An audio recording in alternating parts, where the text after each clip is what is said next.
My name is Don Hyman. I'm the chairman of the Fairfield Harbor Management Commission, and welcome all of you to the June 18th meeting of our commission. We have three commissioners on the line. We have Chris Smith, Belinda Shepard, Mike Baisley, and I believe Dave Henry will join us. And Jeff Warren is at the table, and George Harris is at the table. And we also have our harbor masters, Brian Leclerc and John Dean. Betty Gabriel is here, and Jeff Stedman is here. And we have all of you. Thank you. Thank you for coming. Have I missed anyone? No?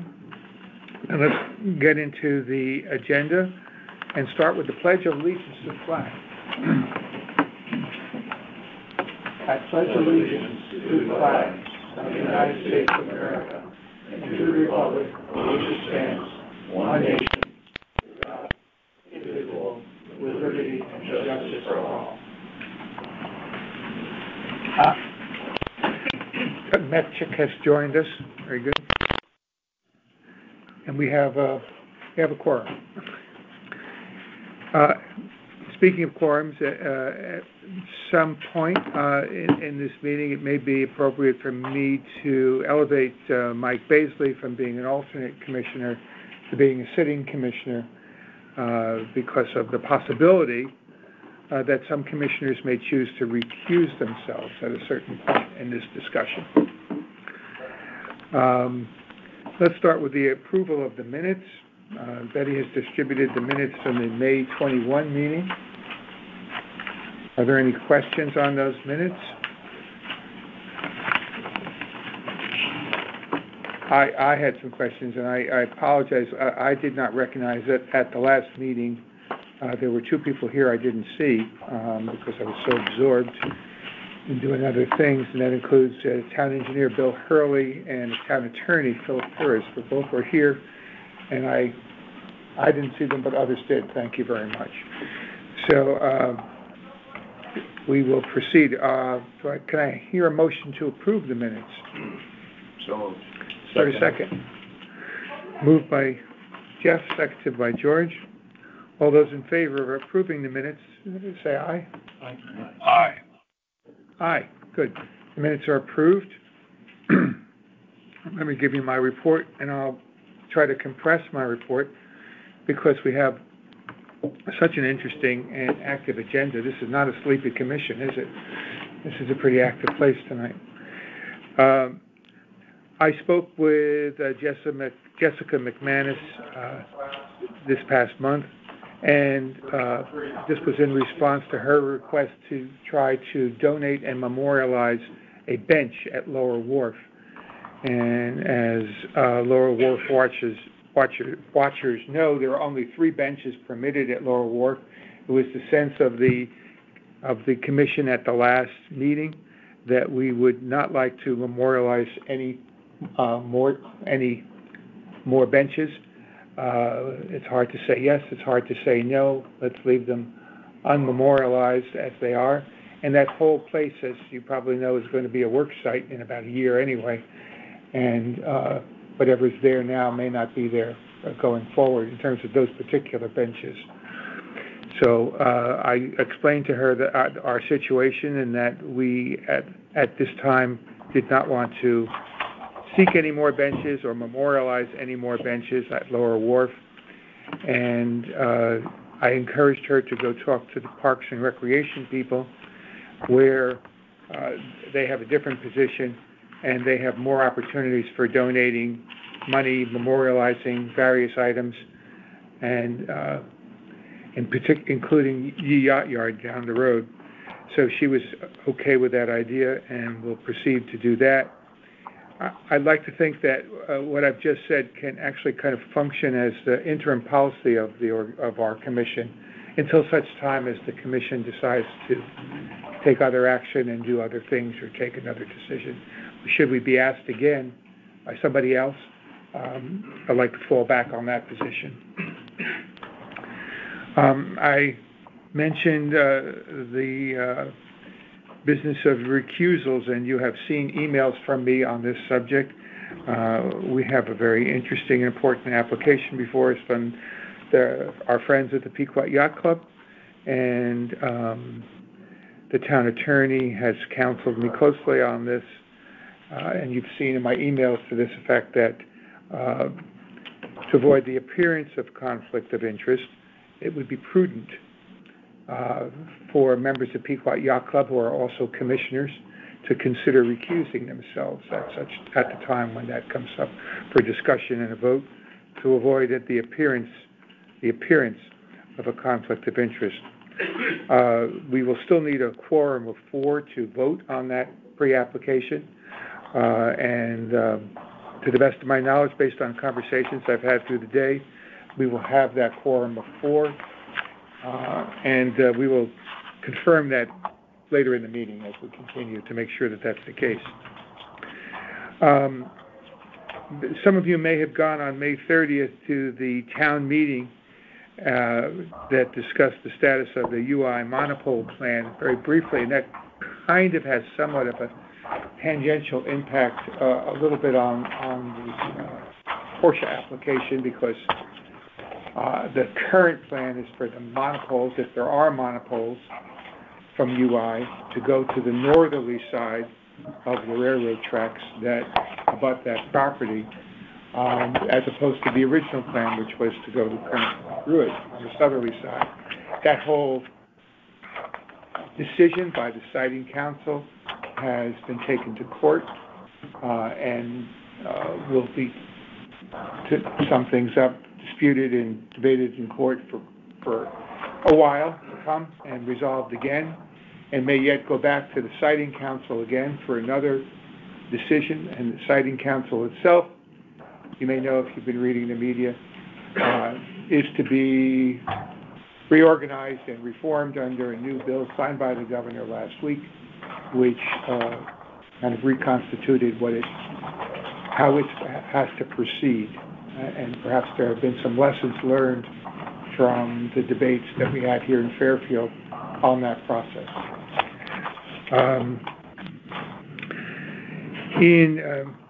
And you also saw, I suspect, the news that's come out on our success with the Connecticut Bonding Commission. That was really a wonderful thing for me personally to experience, and a very satisfying day. Our $1 million plus bond was part of a $3.5 billion package of bonds that were approved for housing, for transportation, for state parks, for economic development. All that was kind of reviewed and dispensed with by the Bonding Commission in about 43 minutes. And our little application for $1 million plus was taken care of in about 20 seconds. Their staff had done a great job, I think, vetting and reviewing the applications that Jeff and others, Betty and many others in Town Hall worked on so hard to create a very compelling and persuasive story of why we should get the money that we have been awarded. Bill Hurley tells me that he's optimistic that we can start and finish the whole project in 2025. And I've invited him to come to the meeting next month to give us a more detailed kind of timeline on next steps, on how we proceed now that we've been told that we have this money. There's an additional amount of money that has to be secured from the town. You'll recall that the town said we'll pay 20% if you can find the 80%, which we have done. But we have to go through some procedures to finalize that. And there may be some other procedural things that we have to do and decide on T versus L. This kind of thing might come up again for discussion, but we can deal with that in July, or start to deal with it in July. I got a phone call from Lisa Clare, the communications director for the First Selectman's office, and she wanted to, this is just a few days before the blessing of the fleet, she wanted to talk to me, and I said, you don't need to talk to me, you need to talk to Brian LeClaire. And she did I think a wonderful interview was carried on with Brian. If you haven't seen that in the First Selectman's newsletter, it really illuminates all the things that he does, that John does, that we're responsible for overall in the harbor, and was a nice setup for the blessing of the fleet itself. If you haven't seen that issue of the newsletter, you should go to the town website and look at it. It's very nice. It's a nice picture of Brian and his big yacht that he uses in the harbor. And then also I had a email conversation with Jim Wendt. Jim, I don't know if Jim came today. No, I don't. Oh, yes. Jim here? Chair had an email with Jim Wendt. Excuse me? Who's on the line? Item. Who are you? Is Jim Wendt on the line? No. Okay. Jim and I talked about the application that we're going to, it's not an application, the discussion that we're going to have on the plans for a dealership, a Porsche dealership on Post Road, site of the former Exide battery factory, which has quite a history of activity over the years, including environmental remediation. And it's an exciting application. Excuse me, I'm saying the wrong word. These are preliminary plans. There is no application yet. There probably will be, but these are preliminary plans. And we, as the Harbor Management Commission, are required to have a review of these plans because these plans affect the harbor region. Mill River abuts the land. Mill River flows in and creates the harbor. So we have responsibility and oversight in that regard.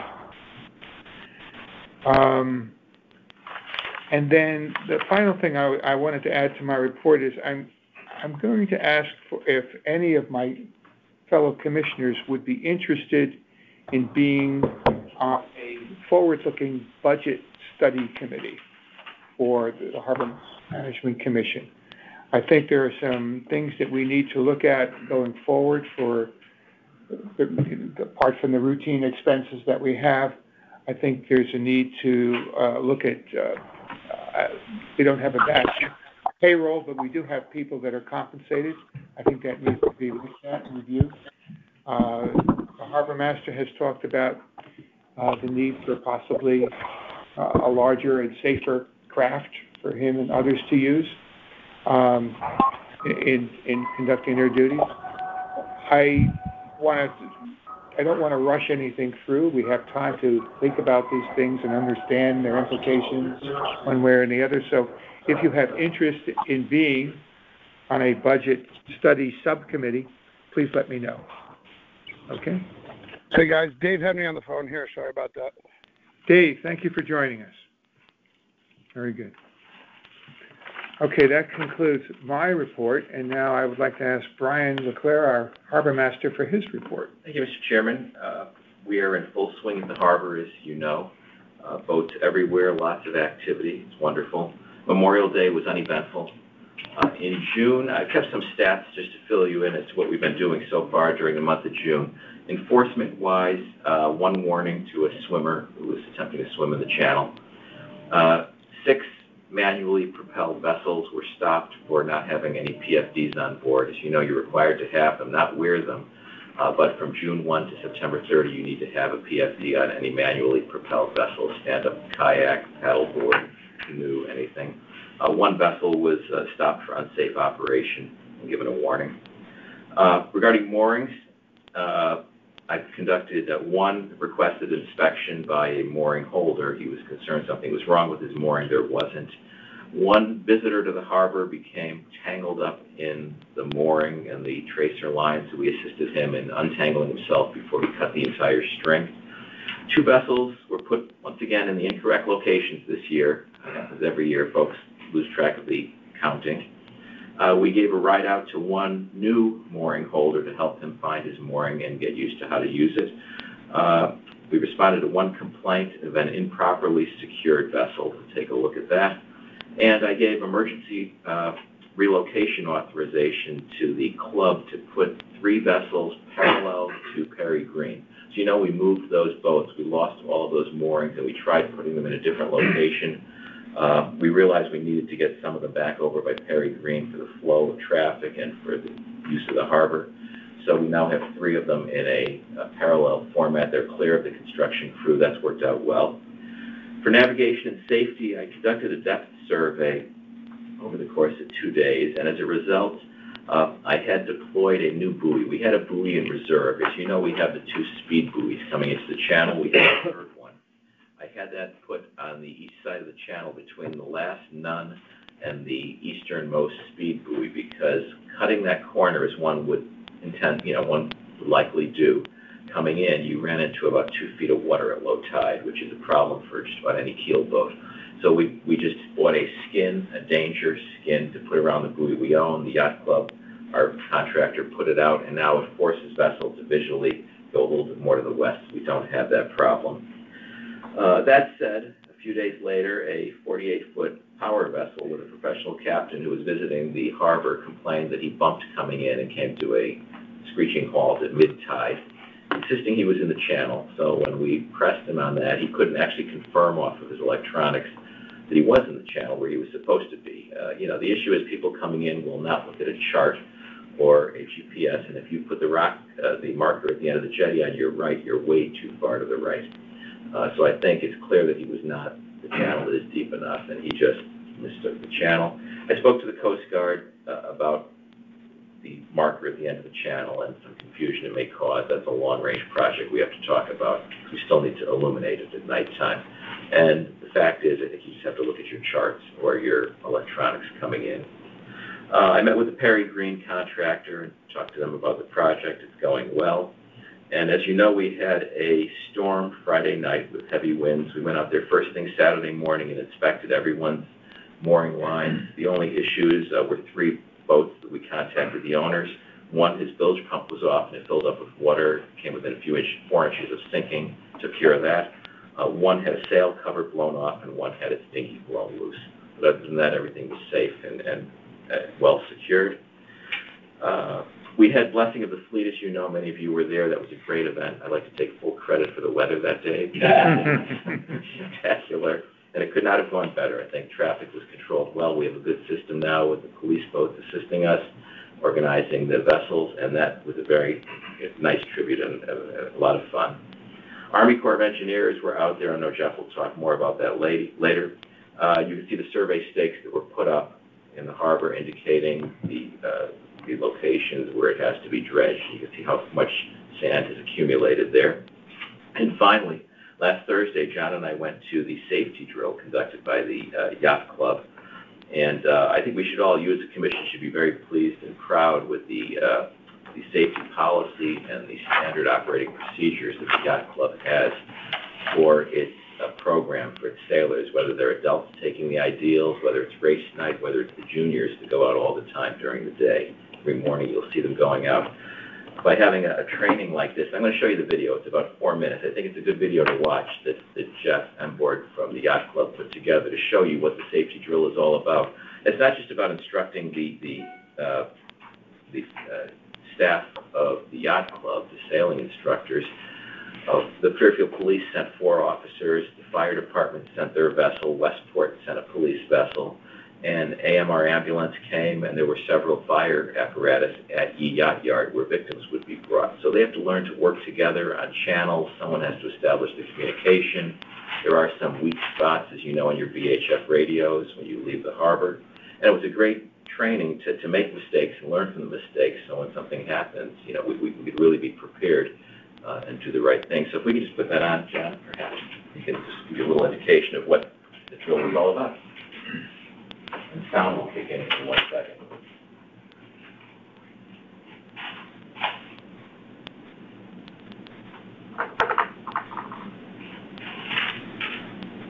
Airfield 135 will be responding off Sasso.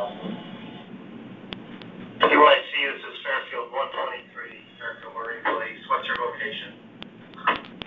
We're east of the end of the channel. Fairfield 123 copies and en route.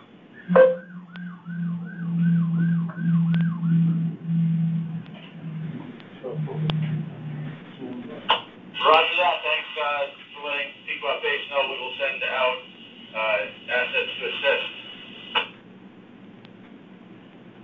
CUSC Howard Burr, this is Pequot Bay, you copy? CUSC Howard Burr, go ahead. CUSC Howard Burr Space, can you go out and assist Whaler 8 with buoy in water? Copy that, CUSC Howard Burr, I'll go ahead. Report you want to respond to location with 3 buoys in the water we're recovering now. Copy that, we're Trustee Pequot Bay, copy. Pequot Bay, this is Whaler 8. Whaler 8, this is PYC base, just checking the status of buoys in water. Westport to Fairfield, we got one victim out of the water and in the boat, conscious and alert. Table copy. Westport PD, Pequot Bay, copy. Westport copies. Westport PD, this is Pequot Base. Westport has one aboard. First, Pequot Base did not receive transmission, please repeat. Okay, Harbor heading into EIR buoy victim, copy. Roger that, Harbor, you have test buoy on board. Copy that, yes, sir. Briefly, this is PYC Maritime Skip, reporting a drill situation with 3 buoys. PYC SIP, this is Fairfield 123. What's your location and nature of emergency? Yeah, one from AMOC with 3 buoys in the water.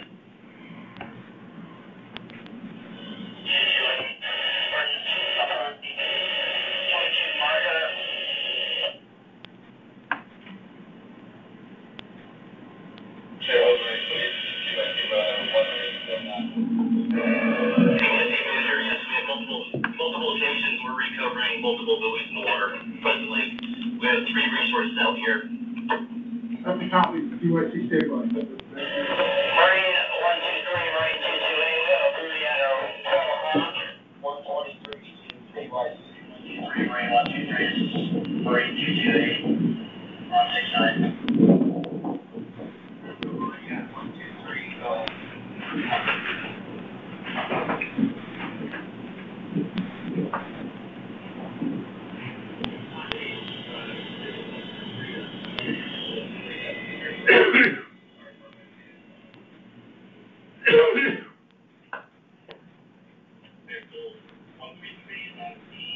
Off the channel entrance, 3 buoys in the water.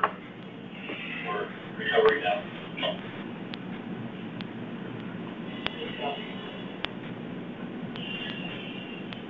133, is that, are you coming into EIR right now?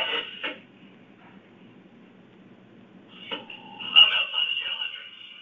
Yard with 3 test buoys, no injuries. We'll be arriving at the transient dock momentarily. Good copy.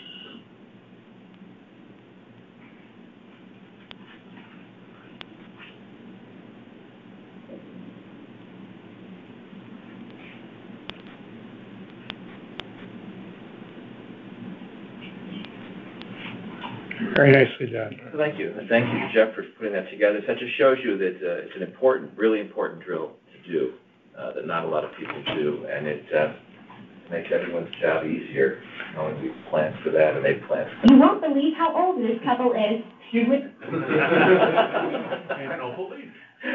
Thank you for that. Thank you. And thank you for your earlier report on the harbor. So as someone who was at the safety drill for about an hour before I needed to leave, I was so impressed with the scope of what they planned to do over the course of it and the precision with which it was operating. You can't quite sense it from the video, but they really knew what they were doing at every moment. And it was all very well coordinated and precise in a very military manner in the best sense of that word. Yeah, it was to simulate 9 or 10 different people in the water, 10 different scenarios of injured people or people in the water that can happen if you have a squall come through or something where you can have various people, various locations, various times. So it taxes the police, the fire, and everyone, AMR, figure out how to not leave anyone, get everyone in successfully and safely. So, well, congratulations again. We do have a full agenda, so if there's, Jeff, did you have something you want to quickly add? As we've done before, we will send this video to the Corps of Engineers and to the DEP Building Safety Division and to the Land and Water Resources Division, as we've done in the past, and they share with other communities and with other harbor masters, and it serves the commission well and it serves as an example for others. Very good. Very good. Thank you for this report, all aspects of it, both the safety drill and all of the diligent work you have done and John has done throughout the month. The season is busy now, and I'm sure you're going to be put to the test every month. Thank you. Okay. If there's no further question or comment on the Harbor Master's report, let's deal with some of the matters in old business. The first item is the public safety sign risk management effort that we're trying to bring to Lower Wharf. George, can you update us on where we are? Last month at the commission meeting, Don explained that we had taken into consideration some feedback from the town and people of standing in the area, and that we had, as the subcommittee for Lower Wharf signage, decided that we needed to go with a two-sign solution to both point out the risks involved and also to follow the instructions of the deed that was given during the transfer of the property. So we went back and started working on a two-sign solution and came up, we knew we wanted to keep the same wording that the commission had already approved and just the signs. And I don't know if you went over that last? I did. Okay. We reviewed that. Okay. So the point where we're at now is we're waiting for some informal feedback from the Historic District Commission. We've gotten a little bit of feedback saying that they liked it, and we're waiting for a little bit more feedback, and then we have the full package to submit to the Historic District Commission for their approval. Great. Thank you. Yes.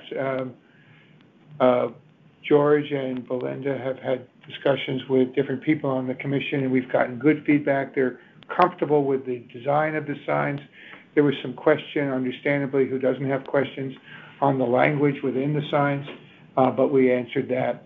And as I've said before, the language on these signs are virtually legal documents that do three things.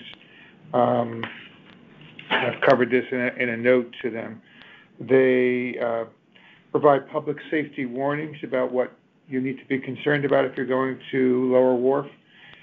They work to enhance the quality of life for people living in the neighborhood of Lower Wharf, and they reduce the town's liability and exposure for the benefit of all. So those are the three things that we expect to have come, or that we hope that are objectives with this program. Question, Don?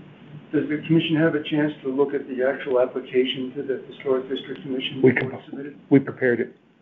Does the commission have a role in looking at it before it's submitted? I didn't think it was necessary. As everything has been covered. We can talk now about Lower Wharf repairs.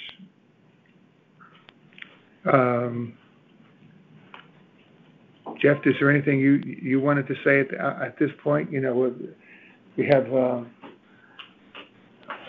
have money coming our way from Hartford. Jeff put together a wonderful poster that talked about where we are, which was even viewed by our governor. Well, we'll need to work with the grants administrator, Ms. Brown, on the next steps in obtaining the funds, and we also have to get what is called administrative approval for the coastal site plan review of the wall, which we'll work on, and the town engineer is helping us with that. This was our poster presentation that was brought to the bond commission meeting. We do have several small handouts if the commissioners are interested in this. So now we have to work towards implementing this. Good. And working with Terry Brown as the grants administrator, who will give us advice on what's necessary to, in order to claim, to utilize the funds. Perhaps, I mentioned that I invited Bill Hurley to come to our next meeting and talk. Maybe Terry should join him? Well, yes, we'll talk and see what Bill, as you know, is out this week. I know, I spoke to him before. So, but we can extend that invitation to Terry, I think, too. That said, I think we're up to the always important, intriguing drama of sand management, dredging, Army Corps of Engineers. Ms. Taylor. Mr. Hyman, at our last meeting, right as the town attorney left our last meeting, he went upstairs and wrote an email to the first selectman and said that he would go ahead and do a title search. So a title search for the property is underway. The town can't locate the property records, so they've hired a company to do the title search. The Army Corps of Engineers is very anxious for it to be done, but we don't yet have a time frame, and Don has been in touch with the town attorney, who has promised to let us know when he knows when that work will be completed. So that's ongoing. The project manager has indicated that even when the title search is completed, that there are other real estate chores that will have to be done before they can proceed with the dredging. So I'm not quite sure what that means, so that's the title search world. While right after our last meeting, two of the fellows from the Army Corps of Engineers came and placed the stakes on the area to be dredged. And if you've gone out through the channel, the stakes that are closest to the water are in a place that will, once it's dredged, be 9 feet deep, which is really kind of hard to get your head around, but will be 9 feet deep where those stakes are. Inside of those stakes, there's another row of stakes, and those are going to assist the folks that are going to do the land work to create the angle to get down to 9 feet. So we've got stakes that indicate where it'll be 9 feet. We have stakes that will assist the ground crew with creating the dredging angle, and there's a third set of stakes that are further inland that indicate where the Corps will be parking its material, its equipment, and where the land-based equipment will be located for the month or so that they'll be there to do that work. So the project seems to be moving along, even though we don't have the vital piece of information, which is who owns the property that the Corps needs to get permission from to get access to the dredging site. And hopefully that will happen soon. And the crew of fellows who's going to be actually doing the work is going to show up, I don't know, next week, the week after, and take a look at the stakes and assess the situation and, get familiar with all that needs to be done and where it will be done. So that's where we are. So, thank you. So it's the title search ambiguity that continues to be the dark cloud over this whole... We were told in February, March, that if there wasn't clear title, that we would go to the bottom of it. They couldn't, if the town didn't know who owned that property, that we would go to the bottom of the list of projects to be done. So the title search is vitally important. And presumably a title company, if that's all they do, will move pretty quickly on it. But yeah. I think the town attorney's aware of the, oh, absolutely. I know he's aware, yes. So as soon as it can be done, it will be done. I believe so. Yeah. Jeff? You might just clarify, though, that the area that's of interest with respect to the title search is not the area to be dredged. It's the area where equipment would have to be walked along the beach from Sasko Beach, along the shoreline, along the beach to get to the dredging site. That's the area that's the subject of the adjoining upland, the subject of the title search. The area that to be dredged and the area where equipment will be staged near the dredging site, ownership is not an issue there because the Corps is asserting its authority to utilize and work in that area under what's called the Federal Navigational Servitude. which gives the federal government the ultimate responsibility for maintaining navigation works. But anyway, it's quite, well, I wouldn't say it's interesting, but it's also a little bit frustrating. The other element that we don't know yet as to how much this is going to be an impediment is the Corps has submitted or is about to submit its application to DEEP for the approval to do this work. And at the request of the Corps, Kim placed a legal notice in the Connecticut Post that the application was about to be submitted. We'll get a copy of that. But one thing that seems pretty evident when you look at the state lines on the area to be dredged is that there's a significant amount of grass within the area that would be affected. In the past, that's had a big effect on us being able to do the work. So we don't know how DEEP is going to respond to that. But as Kim has said, we're not trying to manage anything to come to our advantage. We're going through the process and we're just addressing and responding to the things along the way. And the Corps of Engineers is proceeding with all of this work. They're not waiting for the title search to be completed. So that's where we are.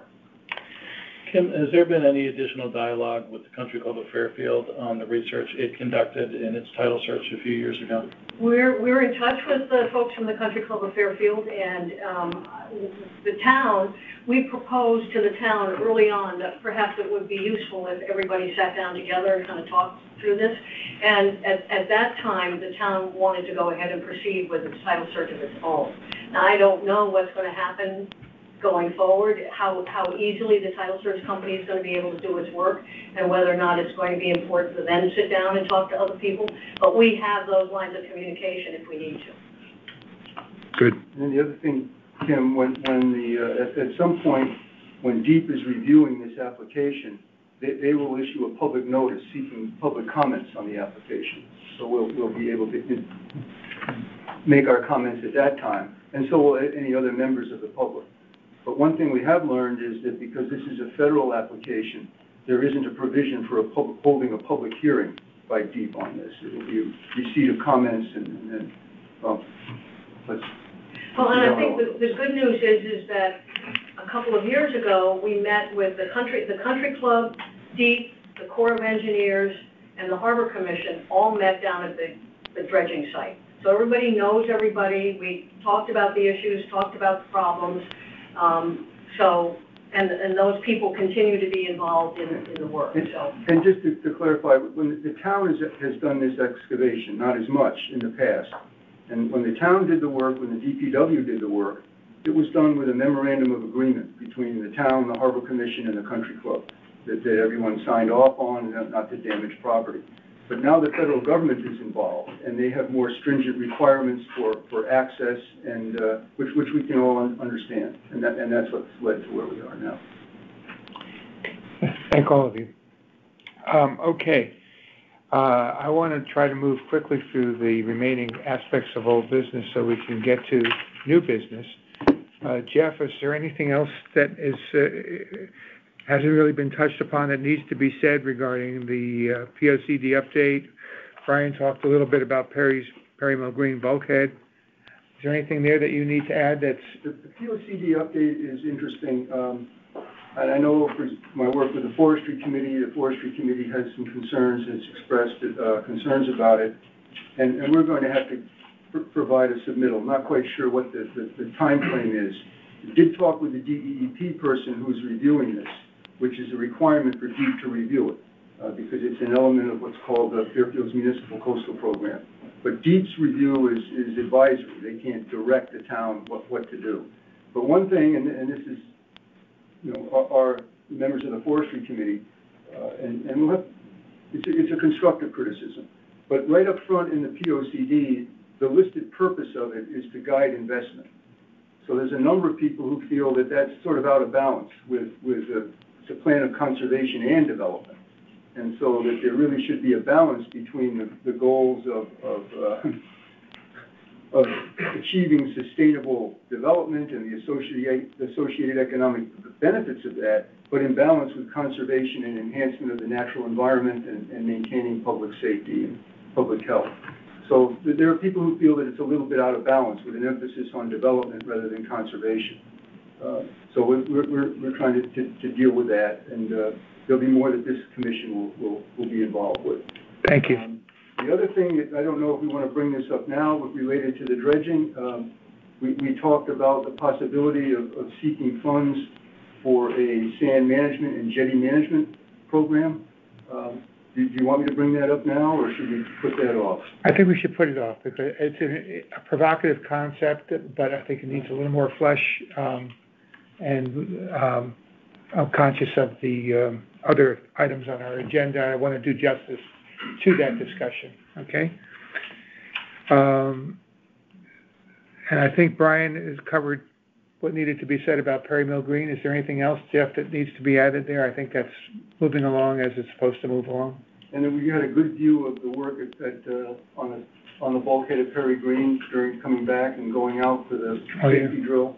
Very interesting how they're working on that, and the best management practices, the containment booms, and it looked like they were moving right along, and we shared our photographs with the engineering department about that. I've probably had a dozen conversations with just people in town asking me about it, and it's a great opportunity to explain how a harbor is managed. It's not only the thing itself, it's just how we take this holistic view and work with a number of different agencies to protect and manage the assets within Southport Harbor.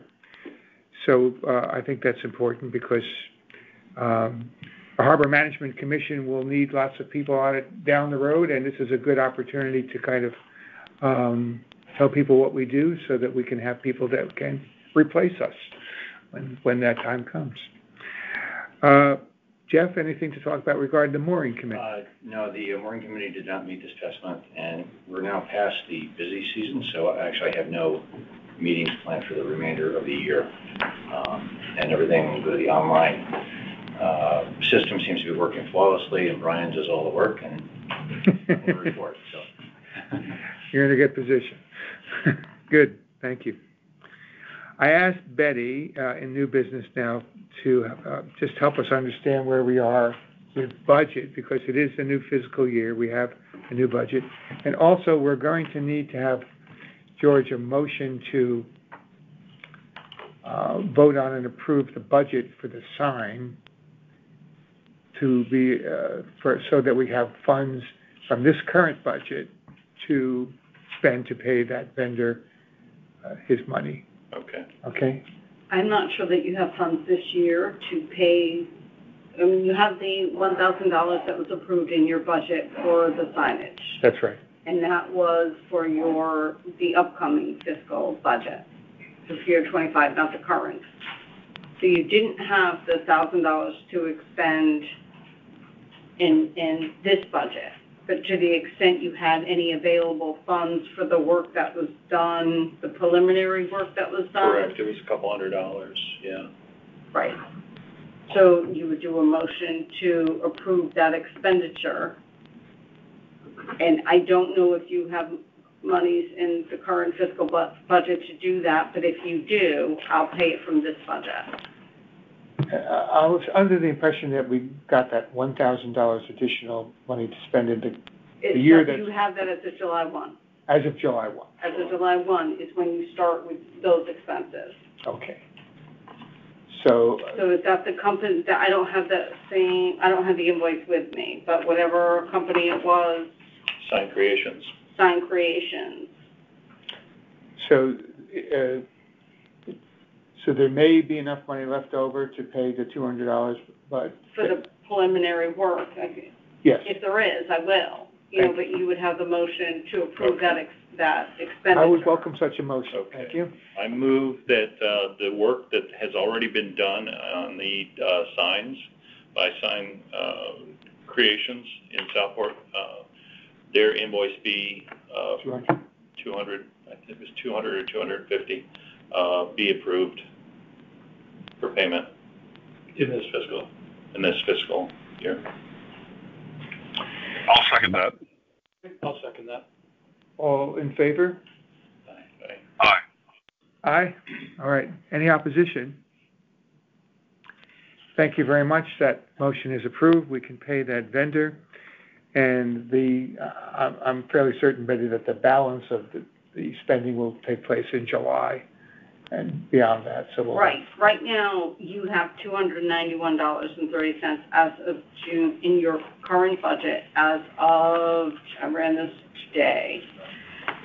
So I don't know what other invoices might be coming through, so you may have money to pay that. I'm just gonna see how that, Okay. where we land on. If we can, we do. If not, we wait till July. That goes to, right. Okay, thank you very much. Okay, anything else on budget, Benny, or? No, nothing. And Jeff and board, did you feel we covered the safety drill sufficiently with this wonderful video? Yes, thank you Very impressive. Thank you for all that you do. Jeff, Thank you. Jeff was really overseeing all that, and along with others, it was impressive. Yes, It was suggested that Mr. Ingborg should add his name in the credits at the end of the video, so people know who's responsible for putting it together. Very well. Okay. That said, we're up to item number 3, which is a preliminary review of plans for the Porsche dealership at 2190 Post Road. And let me just say at this moment, I live about 2 blocks from this location. I've lived there for 40 years, and I can remember when there was a battery factory, and I can remember when there was a Porsche dealer across the street from it in the old days. So everything old is kind of new again in some ways. We are looking forward to hearing about these preliminary plans. As you, I suspect you're familiar with the whole environmental history of that site, and we welcome your presentation. Mr. Chairman, I'm Pete Romano with Lane Tech. How do you want, we have an easel and boards, is it okay to put them up at the podium? Is that Please, yes. Pete Romano. Yes. And you're with who, sir? Lane Tech. Former office mate of Jeff Stedman, just down there. How about that? Latex. And we'll And Mr. Chairman, my name is Attorney Charles Willinger, and I represent the Penske Corporation. I'm going to set the table a little bit, and then we'll turn over the presentation to our good friends at Lantech, Peter Romano and Bobby Walker. As I said, though, I represent the proposed applicant.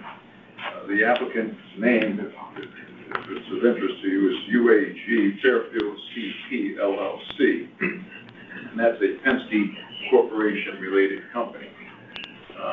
For those, and I should say good afternoon, gentlemen and lady, members of the commission and staff. My client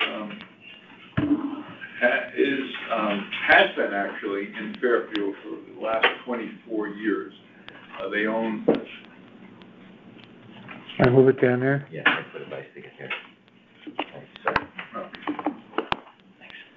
Thanks. Can people on the phone hear this presentation so far? I can hear clearly. Shall I open up the presentation that was sent earlier? The application? Yeah, I can hear it, no problem. Yeah, you should probably open up because they can't see what you have, but we have the documents that you filed with TPZ. Okay. We have our proposed plans. Yeah. Good. So yes, please open those up. They'll probably be relevant. So we'll talk about those in a minute. I just, as I said, I wanted to set the table. I represent the Penske Corporation and its related LLC, limited liability company, UAG Fairfield CP LLC, and that company. Well, as I was saying, the Penske Corporation is the owner of 3 automobile dealerships here in Fairfield: the Audi, Mercedes-Benz, and Porsche. And they've been here in Fairfield for the last 24 years with those 3 dealerships. I think we could all agree that they've been a pretty good corporate citizen. They pay about $110,000 a month in taxes to the town. They don't need and don't seek any type of federal grants for anything they do, and they don't any type of tax relief at all. They're a very solid company. Penske Corporation is a publicly traded company. And the reason why we're here today with this application, or pre-application, is that, and this is germane to most automobile dealerships, every decade or so, the manufacturer, Porsche in Germany, by contract, has the right to impose new design requirements for all their facilities. And the major facility change in the contract that was up for renewal has to do with combining the Porsche dealership, both the service center and the retail component has to be now in a building, in the same building. Right now, the service center is on 450 Schofield Avenue, and the retail operations are on Commerce Drive. And under the dictates of the manufacturer's agreement, we have to be in one facility. So we look for property here in Fairfield because we have a good relationship. We want to stay in Fairfield if at all possible. And actually, the only site that works for us in this new facility is this site, 2190 Post Road. So we entered into a lease agreement with the owner, the landlord. The landlord representative, one of the owners of the actual landlord is 2190 Post Road LLC. And one of the owners is Mr. Michael Chanel, and he's here this evening. So if you need any information on the owner of the property, he's here. We did sign a lease with that ownership entity, subject to getting, obviously, all land use approvals. So we are about ready to file our 3 approvals. We need a special exception permit. We need a Section 24 special permit, and we need coastal area management approval. Those are the 3 things, all from the Planning and Zoning Commission. So it'll be one evening, or hopefully one evening of public hearings on all 3 permits combined. The property in question is 6.2 acres of land. Everybody knows it's the former Exide battery site. And on that site, we propose to erect a 47,500 square foot Generation 5. It's the latest Porsche facility. It'll be the first one in Fairfield County, the second one in Connecticut, and we're really excited about the building. It'll be a substantial investment on Porsche's Penske Porsche's part to build this facility. No one likes to hear state of the art, but it truly is. And I don't know if we have the architecturals here or not, but I don't think that's germane to your jurisdiction. But I just wanted to give you that background. A key component, and I understand your issue is one of water quality. Even though this is technically not in your management area, the 3 areas, it's close to it, and we have no issue at all speaking to you about water quality, which is I think your big issue. Before I get into the water quality, because we're not, let me talk to you a little bit about the cleanup that you had mentioned. As you know, Exide Battery, from about the mid-50s to the mid-80s, operated their factory, very dense, all the buildings on the site, and unfortunately, it was an environmental disaster. They polluted the site, they polluted the Mill River, and to their credit, though, they stood up and did the right thing. They spent millions and millions of dollars since the mid-80s cleaning up the site. And there has been issued, and you know, it's really a success story. because what happened on this cleanup is what you need to happen in all municipalities. We had the town of Fairfield, the Fairfield Conservation Commission, and perhaps other commissions, working with the DEEP folks and with the Army Corps of Engineers, the EPA, Environmental Protection Agency, and they all got together, agreed on a remediation plan. The owners spent millions of dollars, and they turned a disaster site into a productive site, soon to be very productive, hopefully after our plans are approved. But in any event, from a environmental standpoint, there was a certificate of completion that was issued by the DEEP,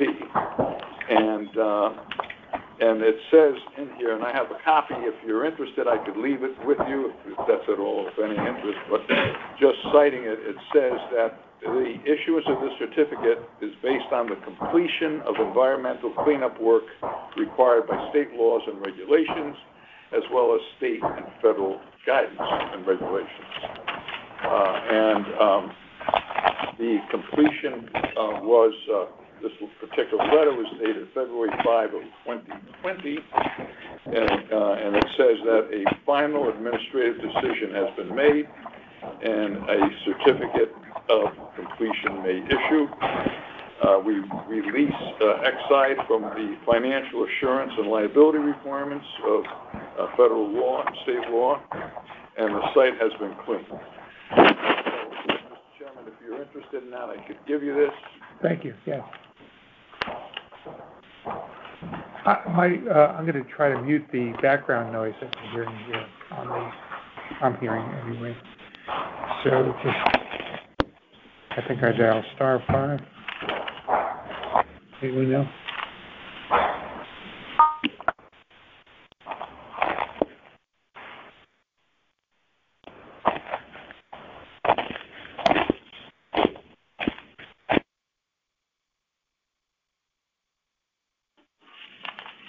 Go ahead. All right. So the property is located in your design industrial district and the design commercial district. It's in both districts. But our building will be entirely in the design industrial portion. The use is permitted. This is a permitted use, a use that's permitted in both zones. And as the chairman noted, right across the street is property located at 24, I believe it's 91 Post Road. And that site has been the focus of automobile-related activity since the 1950s. Actually, it's the 1950s, which is a long time, and it's been consistently automobile-related. I don't know if we have to go into the various uses, but they were all, and I may have that right here, so you get the idea of what we're trying to present is something that is not in any way new to this neighborhood. There have been many brands, automotive brands that have many brands there over the years. Yeah, and it's 21. I don't know if did I say 49? I think that's the address. The 2149 Post Road property across the street, and it was the home of Sidney F. Brown. You'll recall Hine Brothers, Jim Trainer's Porsche, as you mentioned before, Westport Auto Sales, Larry Torino, Daewoo, Hyundai, and most recently, and I don't believe they're in for, they have started operations yet, I don't think, but Carvana is received their approvals for their pre-owned automobile dealership. So this is something that's not new for the neighborhood. It's something that's been in the neighborhood. It's consistent with, from a planning standpoint, with the and in harmony, as the planners say, it's in harmony with the character of the neighborhood to have this type of facility. Porsche is a very low traffic generator. There's not much traffic at all in the Porsches. because, not everybody, you can't compare it, for example, to a Honda or Toyota, where they have 10 times the traffic coming in. So it's a very low traffic generator. For example, if I told you there was 7 sales visits a day, that's it, 7 sales visits a day, and there are 14 service visits a day for each business day. So this is an extremely low traffic generator, which is good for the neighborhoods because you're not going to increase the traffic. Well, just let me ask one question. Yes. I've gotten from a lot of other people. How many cars do you expect to keep on the property for inventory? The inventory is, there is a number. I don't have the exact number, but it's maybe 200 or so, Bobby. Do you know offhand? About 200 new and some pre-owned portions. About 200 will be kept on the property. Thank you. But the point is, this is going to generate much less traffic than any commercial, retail, industrial or multi-family residential development would on this site. So it's not a dense use, at all. The plans also, and I'll just about sum it up, and I'll turn it over to our land tech experts. But the plans also have devoted just under an acre of land where we're going to give an easement to the conservation. What we propose to do is give an easement to the Conservation Commission, and we're going to be installing, and Peter will walk you through the improvements. We're going to really landscape it. It's on the far end of the plans. The Mill River is on the west of the property. There's going to be a few parking spaces for whoever wants to use it. It'll be, passive recreation, but the general public will be using that area. That is in harmony, by the way, with the coastal area management regulations. Will that be the land to the west of Martell's there? Yes, to the west of Martell's. Right on the water. That'll be the water access. We'll have some picnic benches, and Peter will go into that. So it's, we went to code enforcement today. They saw our plans, and we heard back from all the departments, except your commission, I guess, is going to send a follow-up email, I suspect. And the fire marshal wasn't there, and tree warden wasn't there. Other than that, all the other commissioners were there, and they gave us very positive feedback. So we comply with all your regulations. We're not an intense use. It keeps a business that's been here in town 24 years, a substantial business in town. It creates new taxes for the town. It's environmentally friendly. And I don't know what else to say except that it's going to be something I hope that everybody in this room and in the town will be proud of, because it's going to really positively impact the town. So we're here for any questions that you have. Peter is here, though. I'd like him to just walk you quickly through the plan. Okay. I would just, it might be useful in the interest of time management and prioritization for yourself. As you pointed out, the Mill River is pretty close. We're concerned about, all of the environmental aspects of protecting that river, That's the only thing I got to say, because Chuck explained the entire project very well. And with me this evening is Bob Walker, a Fairfield native who works with Land Tech. He's here with us. He's our project engineer. I'm the principal at Land Tech. We're a site civil surveying and environmental firm out of Westport with offices up in Newtown and Darien as well as Westport. And so we got hired by the Porsche people. And I'm just going to touch on the things that I think are of most interest to the commission, your board, and that is water quality. The proximity of the site is at the lowest end of any watershed here. And so when you have that situation, the tact usually is, or the protocol normally is, to treat it for water quality, rather than trying to detain it like you would if you were up in the northern part of Fairfield, right? You want to take that water, discharge it into Long Island Sound, basically, and we'll have a great situation to do that. However, we're charged with treating the water. so that we have implemented water quality measures on this site.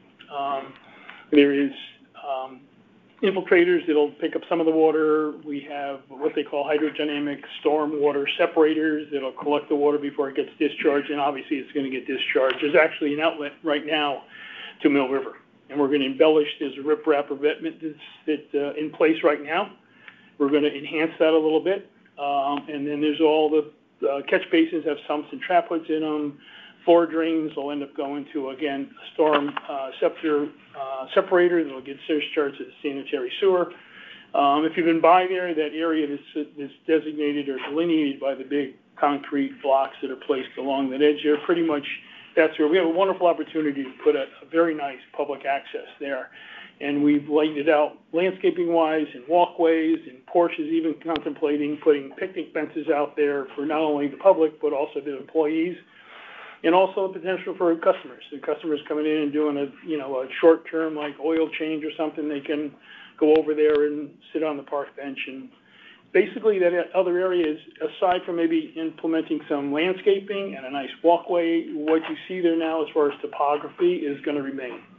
We're not going to manipulate the land at all. We're not going to be charging in there with any bulldozer or backhoes or anything. We just embellish on what's there. The whole project's a positive project, and I think that's great. A lot of times commercial activities are reluctant to give up their land, right, for public access. This just lends itself to it. It's there already. There's a nice bulkhead there, steel bulkhead along that was put in during the remediation part of it. And you probably saw it in the newspaper when this actually got final approval for cleanup. I mean, the EPA and the Army Corps and the DEP look like they point to this kind of project and count it as a success. They've taken a piece of property that was otherwise challenged and they turned it into a productive, viable piece of property. They look at that as they've completed their assignment, right, to clean these properties up. I think I don't have to, you guys, you're welcome to ask me questions. I don't need to belabor the point. I think you got that. Yes, sir. Can you briefly explain the storm separators? We're talking about runoff from the parking lot. Correct. And then if there's any oil mixed in with it? There's two things, right. There'll be 4 drains inside the garage that'll be connected to oil and grease separator, pretty basic, right? And then that gets discharged into the sanitary sewer. But outside, they're called hydrodynamic storm scepters. And they're essentially a big catch basin that all the other I think we have 2, right, Bob? You have 2? Just one of them? It's an oversized catch basin with a filtration system, and it requires maintenance periodically. The last piece of the stretch of the storm drainage goes through that. After it's gone through all the catch basins, so it has the ability to cleanse the water. There is actually a calculation that we did that's in our drainage report. I don't know if your commission got it, but takes you through how the reduction in pollutants gets reduced after it comes through our entire storm drainage system and then goes through the storm scepter and then gets discharged. We did have, as Chuck mentioned, we did have a very positive report from your town engineer this morning.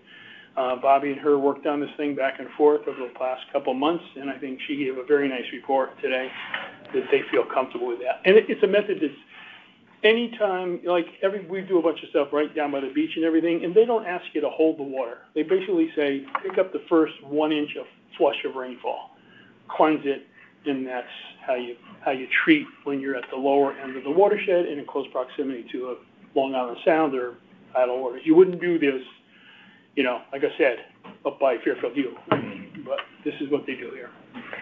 Can you talk about how the systems that you're describing are monitored and who looks at that information?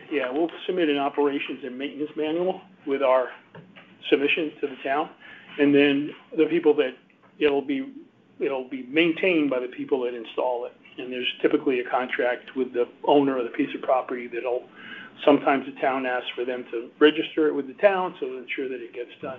I'm not sure how Fairfield handles that, but that's the intent, and we'll effort that through that happens. Yeah, so the monitoring to make sure that these systems that you're describing are working effectively and doing what they're supposed to do. There's more information about that coming or something? It is. It'll be in our storm drainage report, and it's actually a booklet that we prepare. It's called Operation and Maintenance Program. Thank you. I'd like to say a few things, Pete, about this. I agree with Mr. Willinger that this is a tremendous success story to accomplish this remediation. But in large part, that's due to the involvement of this commission. Because when Exide first proposed this remediation, they asserted that no town approvals were needed. We made the assertion that since it affects the harbor and the town has a harbor management plan, proposals that affect the harbor are subject to review by the Harbor Management Commission. And that started several years of negotiations and involvement, not just by town agencies like Conservation and Shellfish and the Harbor Commission, but also by the Fair Plan Group, a public interest group, and the Middle River Wetlands Committee. That resulted in, I agree, one of the most successful environmental remediation projects and probably the largest project in town history. And so we prepared a presentation on the history of the remediation project, which is on the Harbor Commission's website. Betty, I think it's under the section that says presentations. Is that where it is? Yeah, and so our feeling is that everybody who's involved in this project needs to understand the history of the remediation and what was accomplished. The other thing I wanted to say is what's the involvement of this commission in being involved now with this? And that gets back to the same principle as when we were first involved. The state statute says that proposals that would affect the real property on, in, or contiguous to the harbor, that doesn't mean directly on the harbor, but could affect the harbor, are subject to review by the Harbor Commission. And that includes proposals needing land use approvals. So that's the process of referral. And when you submit an application to TP&Z, they're required by statute to refer that application to the Harbor Commission for review and comments. It's not a regulatory role, but if the commission was to make an unfavorable recommendation, then TP&Z would require a supermajority to approve it. So that's the process that we're following. This is another photo that we took, again, after the remediation was complete. So I think just, I don't know that we're going to say anything right now about this. We'll wait until we can raise some comments, at least I will, and see if the commission agrees. But the three things that we had talked about when we were going to look at a redevelopment proposal for this is, as you said, stormwater management and water quality conditions. And the drawings that we saw that you submitted seem to indicate that most of the site, except for the waterfront, is going to be parking area or the building, which would be impervious surface. Pete? Sure, yes. Would be impervious surfaces. Right. All right. So that's one issue. And the other issue is the public amenities that would be required. Since this is a waterfront, there are no standards for doing that, as we know. So it's a judgment call by TP&Z as to what's safe and beneficial. And we have a commenting role in that. And actually, some years ago, we were hoping to actually work with DEEP to pre-plan the public access amenities along with the site, but that didn't work out. DEEP will be reviewing this, as you know, too, since it's a coastal site plan review, and they'll be providing comments to TP&Z. But those comments are advisory. They can't direct you what to do. So that's the second, the stormwater and the water quality conditions, how you propose to handle those, the adequacy of the public access amenities. And then the third thing that we talked about is the status of that steel bulkhead that's there. That was intended to be a temporary structure that was to be removed after the completion of the remediation project. In fact, I believe Exide posted a significant bond for the removal of that. I don't know what the status of that is, but I think that was something that was in the conservation approval. I'd just like to double check that. But you have no, in what you're proposing now, you don't have any provision for restoring the natural features of the shoreline or removing that steel bulkhead, I'm assuming. And there's a I'm sorry, you can finish with this. Yeah, so those were the three things, sure. Pete. The stormwater conditions, the increase in impervious surfaces, how to deal with the runoff, and not just to address the additional runoff that you're creating, but can you make the conditions, can you improve the existing conditions on the property through what you're developing? And we talked about that in other locations. But those are the three things we would be looking about for. And at one time, and I may be saying this without remembering correctly everything, but does any of this work involve disturbance of the earth? Of the earth? Sure, we're gonna be putting a foundation in there. Yeah, right. So that brings up, and I believe when we were looking at the remediation, there were parts of the property that weren't tested, including along the railroad right-of-way. I'm gonna have to go back and look at that, but you haven't. I'm just curious if you've done any subsurface investigations to see what the status is. Okay. So a couple things.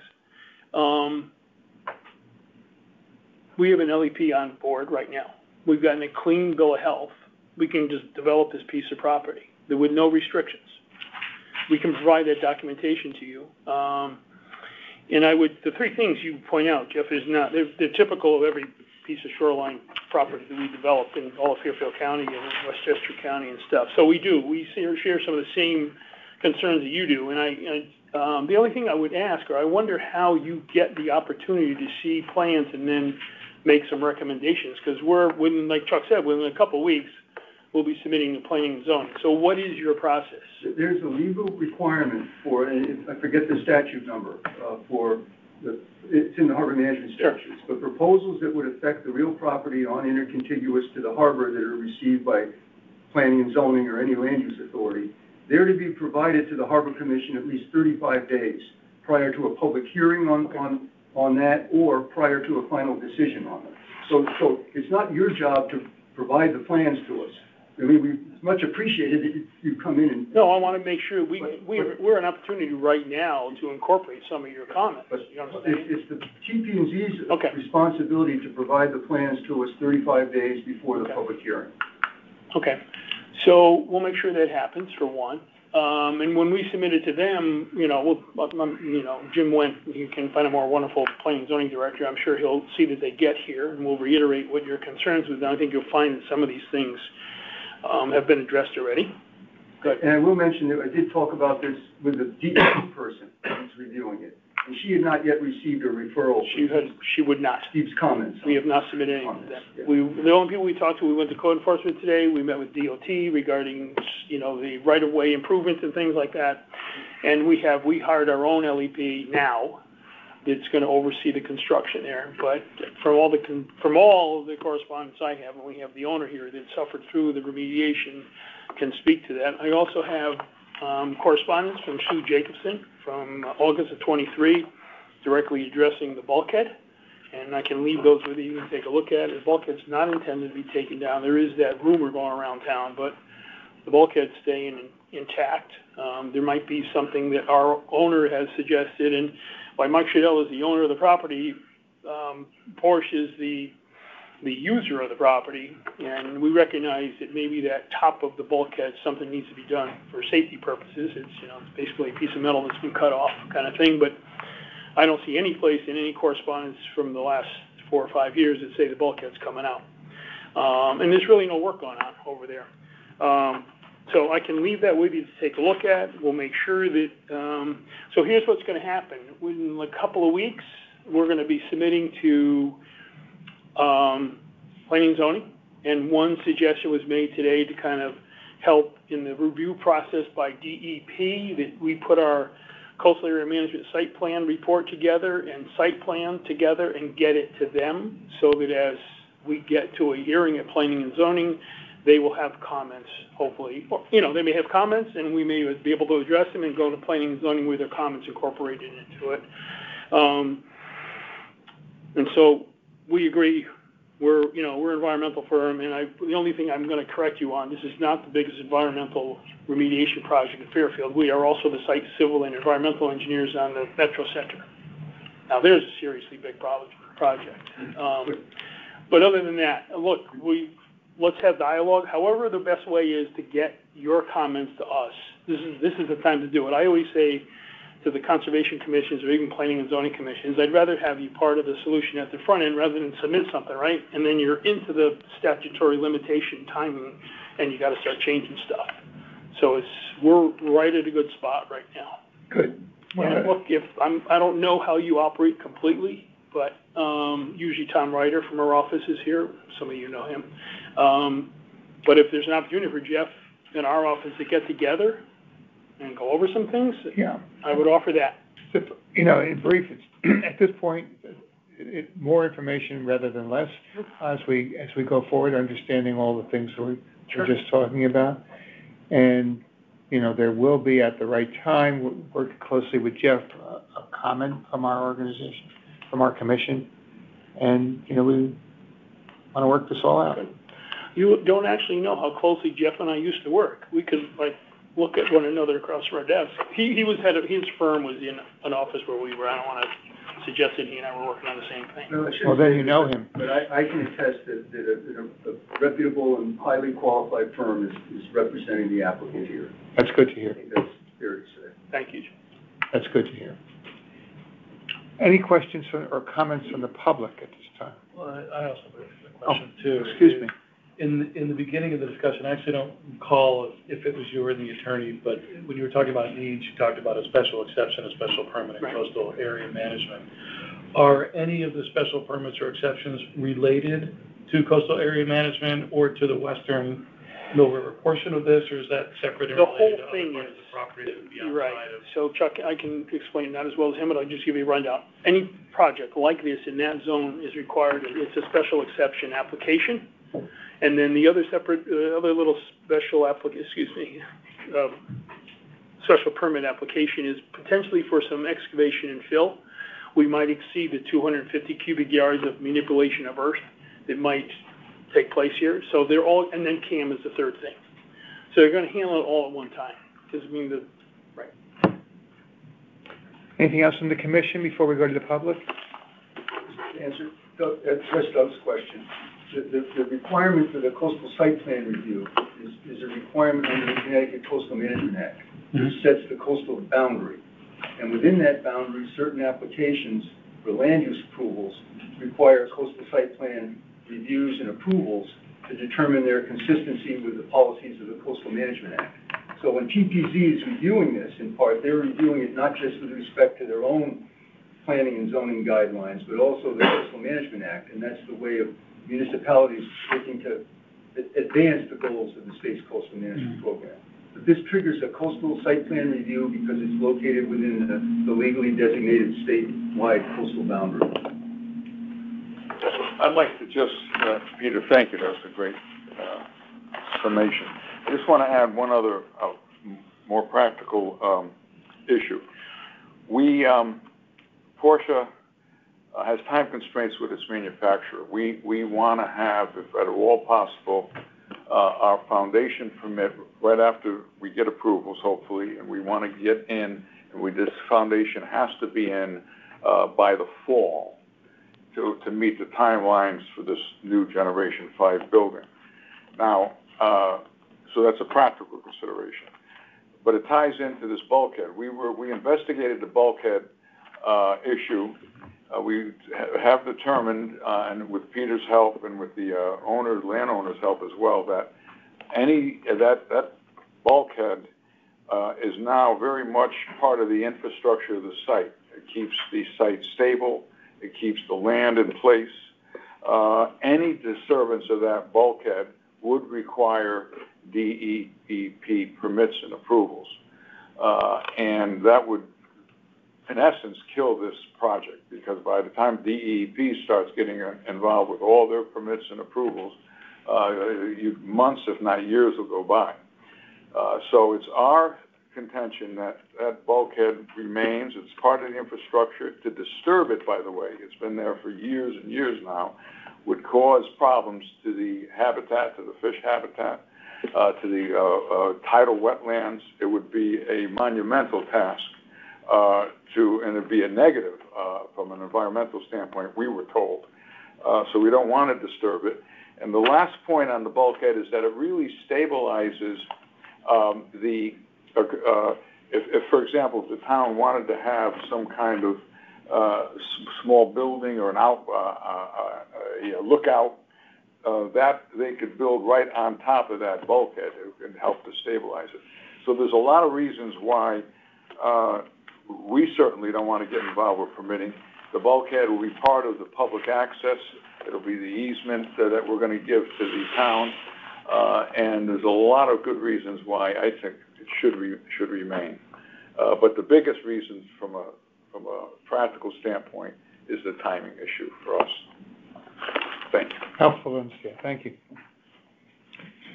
Yes, ma'am. You had a comment or a question? Who am I speaking to? Yes, my name is Clarissa Porter. I live at 37 Fairfield Place, which is one of the little streets that comes right out there. And I'll be perfectly frank, as a nature lover, I'm completely heartbroken to find out that a car dealership is going in there. It's full of beautiful green grass and the geese and so forth, but I understand that that's not our purpose here. But I am very concerned about the amount of impermeable surface, and also just because of the angle of the picture, in my eyes, I couldn't tell. I'm wondering if there can be some tree canopy integrated into that, so it's just not a flat piece of cement with a bunch of vehicles on it.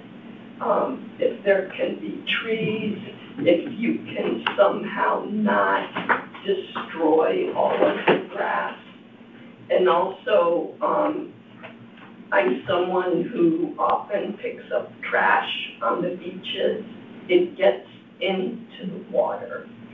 It's completely shocking and painful when you see how much trash gets in there and what it can do to wildlife. If there's going to be a public easement, I really hope you're going to put plenty of trash cans there, because I think you're going to get trash and it's going to go in the water, and they're innocent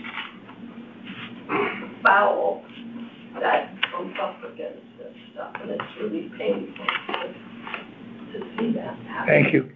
Is it your last name, Clarissa? Clarissa Porter. I've lived in my house on Fairfield Place for over 30 years. Thank you. I'm one of your neighbors. I live on Northfield Road. Okay, yeah.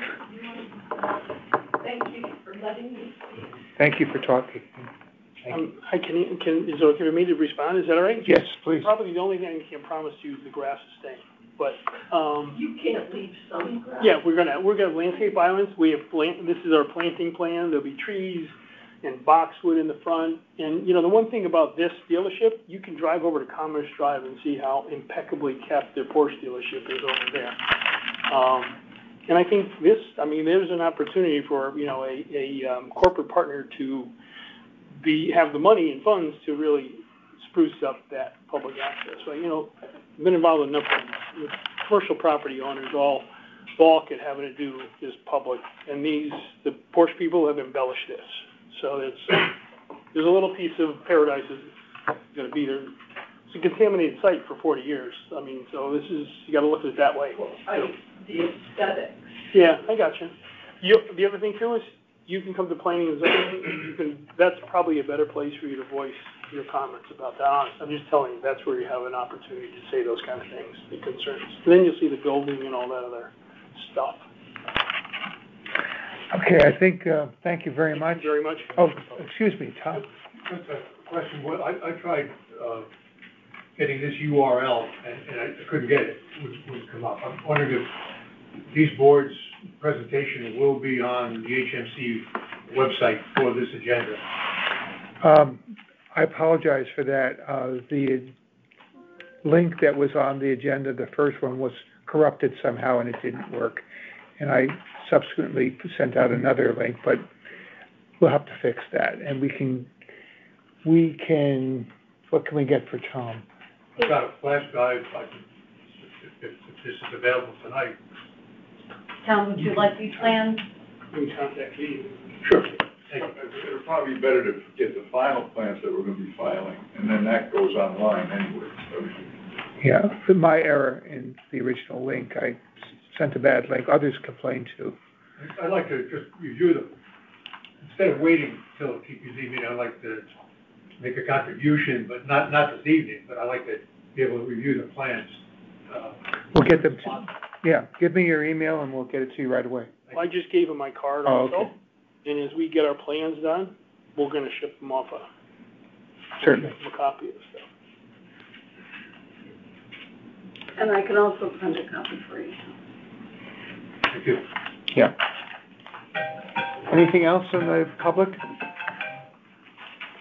Thank you very much for a very detailed presentation. The dialogue will continue, and I appreciate all the information you've shared and the time you've given us. Thank you. Thank you. Thank you all. Okay, I think I want to organize the phone now because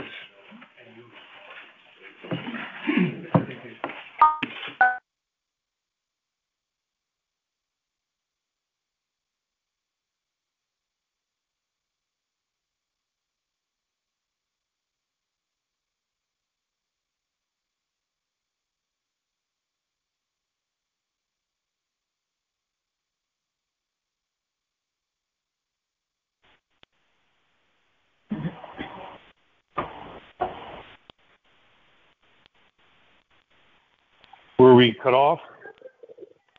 No, it sounds like we were just unmuted. So.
Don, has the meeting adjourned?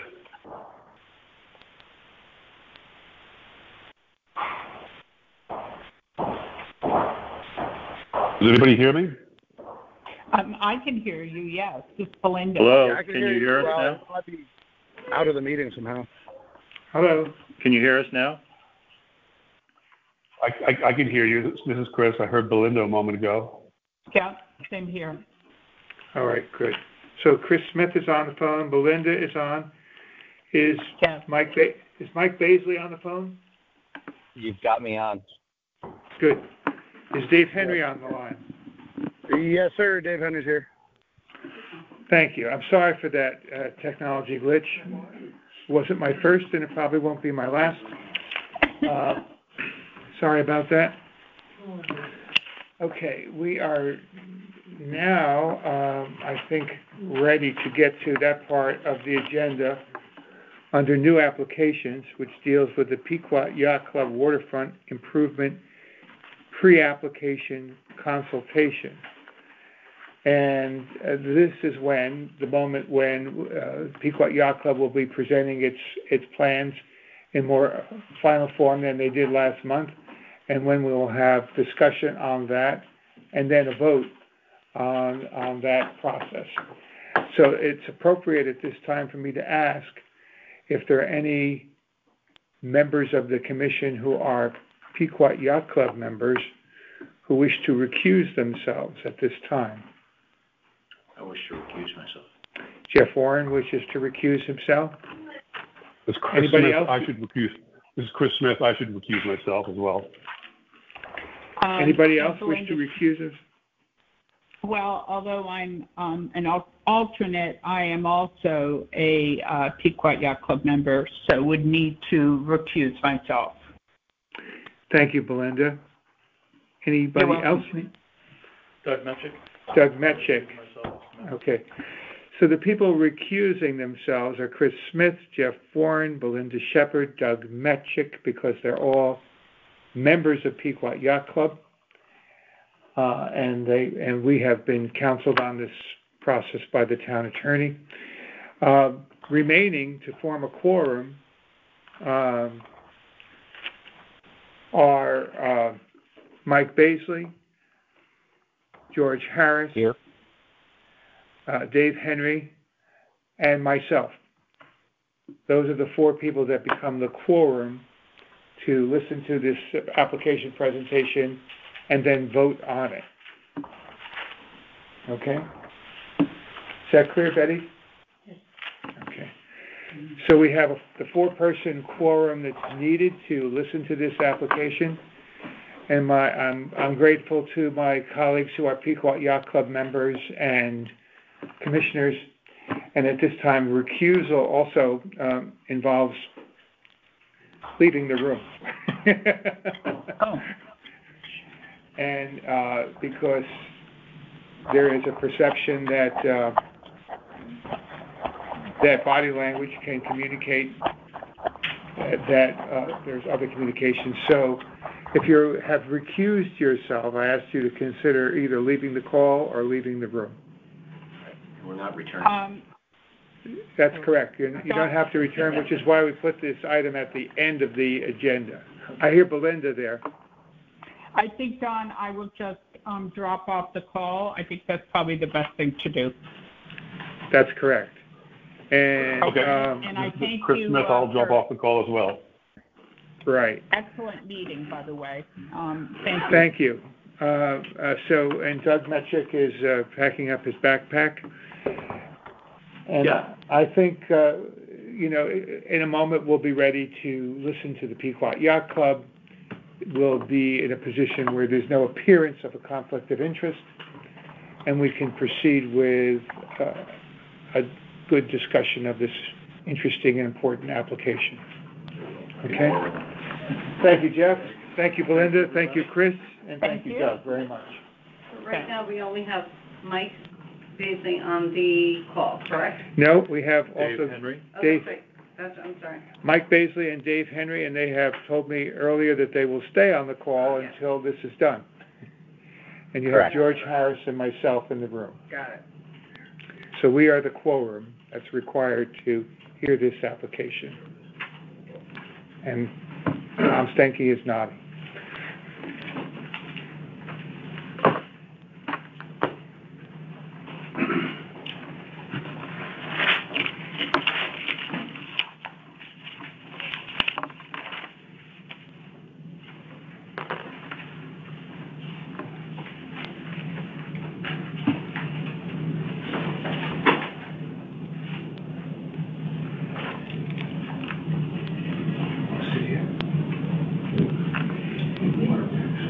Yes, sir. Go ahead. Chairman Hyman and Commissioners, thank you for having me back. I'm David Rosso, the Commodore of the Pequot Yacht Club. I'm here this evening to formally present a pre-application submittal to replace our marina and rebuild our seawall. For the club, these projects are all about replacing old facilities near the end of their useful lives. Yes, we've had significant experience and history with each one of them to know their strengths and weaknesses. 100+ years with a seawall and 40+ years with a marina. Our proposal includes slight changes to enhance their usefulness. We're proposing the same number of slips. Docks will offer the same services for both public and private consumption. And the proposed facilities have not been designed to add new programs or activities. We are proposing a slight location change outside of the harbor management plan's setback to ensure long-term sustainability and operational functionality. Nothing we have proposed adds extra burden to the harbor. I'll turn it over to the club's professional consultants from RACE to address any of your concerns or questions. Thank you. Thanks, David, and thanks, Commissioners. Devin Santa with RACE Coastal Engineering. joined by Matt Rutkowski of Race Coast Engineering. I think David introduced the project well. We talked about it at the last month's meeting. At the highest level, it is improvements to the seawall and the docks within the recommendations of offsets for the federal project, and modest improvements being made to the seawall and elevation of height to limit nuisance flooding and allow for safe access. I think the harbor safety drill was an interesting thing to start the meeting today with, and you can see the importance of the connectivity to the harbor for those safety drills. And you go down there on a sunny day, full moon, and the parking lot's flooded. So to make sure we have safe connectivity to the water there, elevation of that seawall is important. Similarly, we need good floating infrastructure, floating docks. The docks there have, there's nothing wrong with them other than they're passing their service life. They have very low freeboard, they're difficult to access, hardware is breaking and pulling out of the docks, and it's time for that to be amended. With the amendment of the docks, we have proposed modest modifications, as David had said, in terms of the overall position, and then in terms of additional square footage to allow for float inserts shown in blue and gold and yellow there, which allow for additional functionality and connectivity. And they're intended, we call them internally little Lego pieces that can come and go. The blue and gold pieces can be moved out of the way in normal operations or put into play when the club hosts more of the significant junior regattas, which are open in a lot of ways to the public. So from our perspective, it's a good project consistent with the statutes, Connecticut statutes with respect to water, the promotion of water-dependent uses. It is important from a safety perspective, and this is the first step of a many-step process to go about getting our Army Corps of Engineers and CTDEEP applications. And what we're here for tonight is to request the Commission consider and complete the consultation form with respect to this project. So with that, open it up to any questions or comments the Commission may have. Thank you. Any questions from people on the phone line? Mike Baisley, Dave, any questions? Yep, Don, thanks. This is Mike. Just a couple quick things for either Devin or David. So just to confirm what we talked about in the last meeting, the plan is compliant with the 5-foot setback from the navigational channel. Is that correct? That is correct. And that includes, it's just the structure that has to be 5 foot back from the navigational stretch? It would include the float anchor piles and the extensions of the pile guides. So there would be no structure within that 5-foot buffer zone. Yeah, so it doesn't matter if the boats hang out, it's just the structure that's the requirement. The policy of the plan also refers to the boats that are docked. Yeah, correct. So everything would be outside of that. Including boats Yeah. at the Correct. Yeah. Okay. Okay. Are there any other questions for people on the phone line?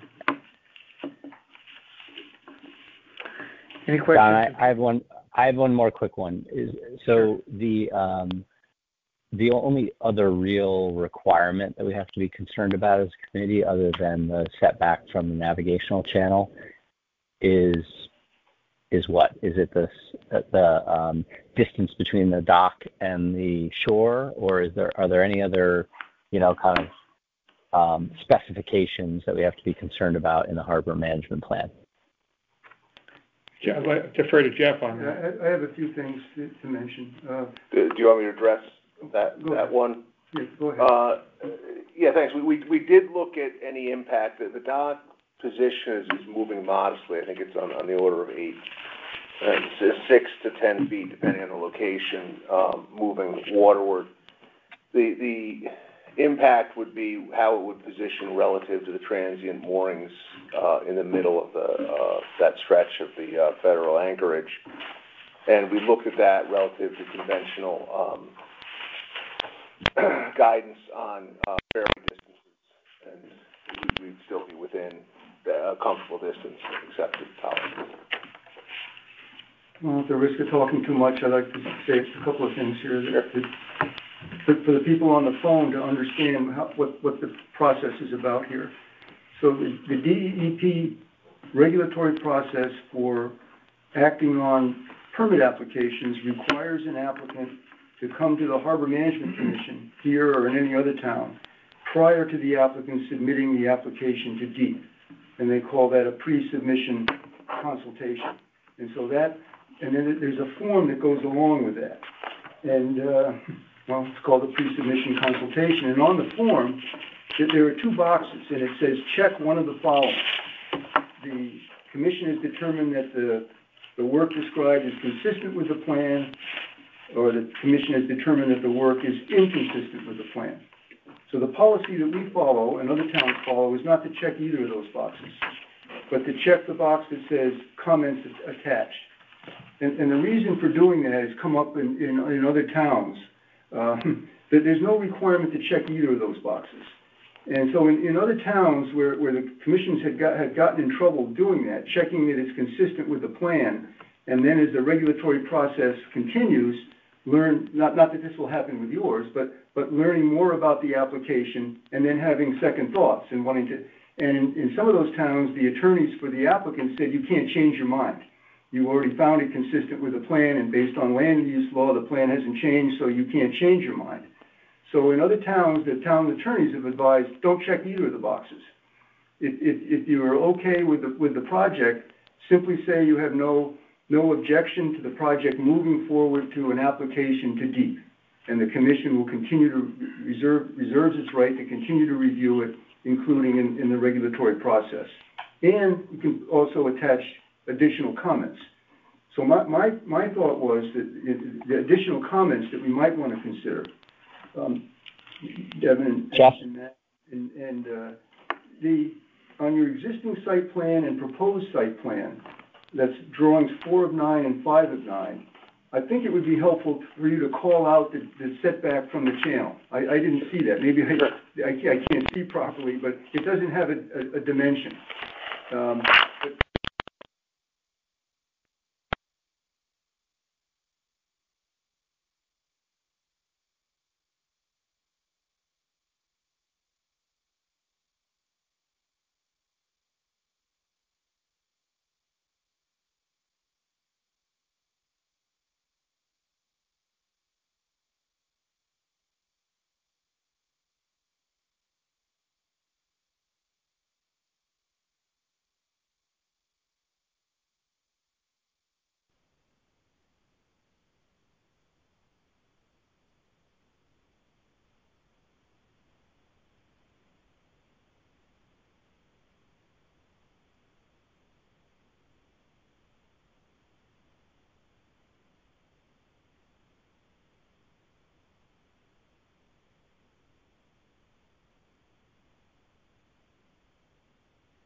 is Mike on the line. Can anyone hear me?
All right, so. Recording has started, it says. Dave, are you on the call? Dave Henry? Yes, sir. All right, stay in there, Dave. Don't leave us. Mike is going to join the call in a second. All right, Mike, are you on the call now? Because I need to certify him as a... You have to appoint him as a full member. Mike Baisley, are you on the call now?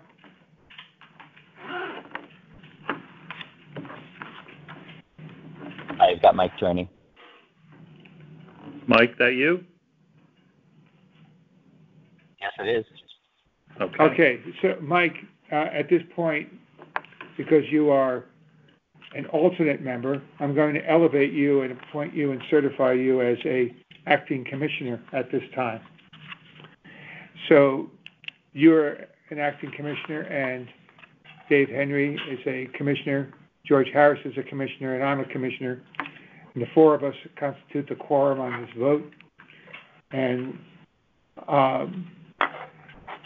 let me ask if all in favor of the resolution that George, did you hear the resolution as George read it before? I did not. If you could repeat it, it would be great. Sure. I move that we resolve that the HMC, that our commission has no objection to Pequot Yacht Club's pre-submission plans being included in an application to DEEP, but we do reserve the right for our commission to continue to review related plans during the regulatory process and at such time as a public hearing is required. And we would also like to add our comments that Jeff Stedman raised before. Do you want me to say those again with several understandings? Several understandings that. And one is that the proposal will have no effect, is to have no effect on the memorandum of agreement between the club and the town for providing boating services to the public. Two, that the existing site plan and proposed site plan will be amended to show the existing setback distances from the channel and the proposed setback distances. And three, that the applicant is not proposing to eliminate any of the special terms and conditions in the original permit for the marina. And four, that the proposal is consistent with all federal requirements and agreements for approval of the Southport Harbor Management Plan. Thank you, Jeff.